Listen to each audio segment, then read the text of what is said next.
Hi guys, so I'm here in my basement right now, just reading before I go to bed. And I was reading this wonderful Wizard of Oz book that my cousin Barry gave to me. It's just a book about how the movie was made and like how it came to be, and it tells me stuff about the actors and what happened to actors, like if they couldn't play the role, and the set design.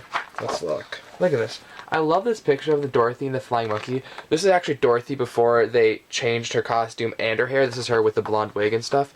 But, I'm getting off topic. But I came to the page where they had the costume designs and the ruby slippers. And as you guys may not know, I actually have a Wizard of Oz collection, and I don't have $3,000 or $3,000,000,000,000,000 to spend on ruby slippers. So I actually have to make them myself. So I'm going to show them to you right now.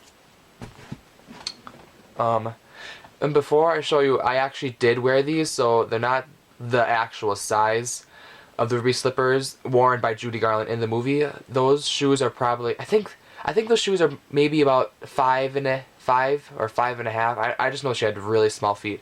And mine, mine are 12s. And these ones are my shoes. I'll tell you guys how to actually make these. I'm just going to tell you the kind of steps I took to do it. Step 1. I got a pair of high heel shoes from my local discount store. These shoes were originally white and they cost me about $3.99. So what you want to do is get high heel shoes, and don't make them no high heel stilettos or anything. Make it about like 2 or 2.5 inches heel, thick heel, not no skinny mini slutty type looking heel. Dorothy didn't have those kind of shoes. Rude. Step 2. What I did was I went to my local craft store and I got red spray paint along with red single-stringed sequins and glue. I got glue because I didn't want to sew all of these little sequins on because I don't have that kind of time in the world.